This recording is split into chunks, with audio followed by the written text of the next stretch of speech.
Is it that those who are designing AI are the bad actors? Where does that responsibility lie? And, is there a gray area there that you see? Yeah, I think it's funny that you ask, just because I think it was like today or yesterday, this letter has been signed by a bunch of the big AI labs saying that we need to come together to talk about existential risk as a result of AGI. And I think there's like a legitimate risk there for sure. Like maybe far out in the future. But most, like all of the systems that we have today, are nowhere near that level, in my opinion. They're not general intelligences. They're not like conscious. They don't have agency by themselves. We can like turn them off by like. If you start a new session with ChatGPT, it doesn't like remember the previous experiences and stuff. So yeah, I think that could be a risk, but it's like we're not there yet. What is a risk and already exists? It seems more important to me. And like you mentioned, I have direct experience from this, and it's the reason that I ended up working towards decentralized AI was because like one of the other projects that I worked on in Huawei was surveillance, and so I was given this data set of millions of images from surveillance cameras in China and asked to track people across different cameras with as high performance as possible. So, I mean, I had actually worked on like some stuff before in the American tech company that was like a little bit scary, which was, we were trying to estimate the emotional state of drivers. And like, maybe if someone has road rage, maybe you should take control of the car away from them. Um, so even there, I was kind of like thinking about, should we be building these types of technologies, and like who has control over these technologies?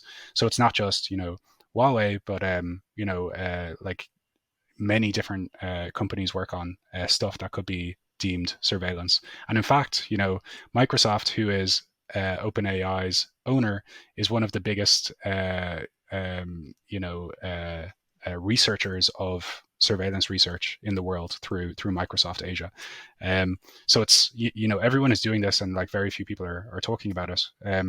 But when I was asked to work on this, it kind of turned my world upside down. I really started wrestling with these concepts like what should we use AI for? What types of applications? Who is in control of these? And like what could they be used for?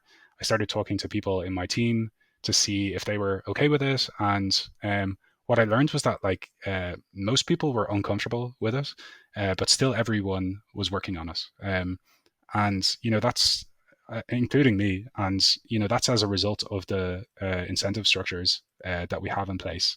These top-down organizational structures that tell people what to work on, and also the incentive systems like getting paid well, getting good experience in a tech company. All these sorts of things come into play, and so that's as soon as all of this happens, that's when I ended up quitting my job and like going so far in the other direction to explore how do we decentralize the control of these systems.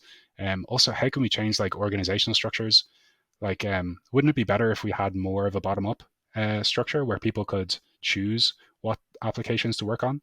And then, like, our hypothesis would be that if you let people choose what applications to work on, they're going to work on things that are generally good for the world. Like, for example, AI for climate, or AI for healthcare, or AI for coordination, rather than like all of these different applications that a huge amount of engineers in the world work on, like things like surveillance and ad clicks and attention engineering. So yeah, that's kind of that's the stuff that scares me most. And while I think that AGI could be a risk, I think there's much more immediate short-term risks that we see happening in the world today, like people using AI to surveil whole populations and even commit genocide. Um, and yeah, some people would say that it's not either or, and I would agree with that. But where is OpenAI's statement denouncing all of the surveillance research that Microsoft do, for example, or yeah, some other names in this list? Um, if we should be dealing with both AGI risk as well as like short-term AI risk, then I haven't really seen too much from the leaders in the AI space on the short-term stuff.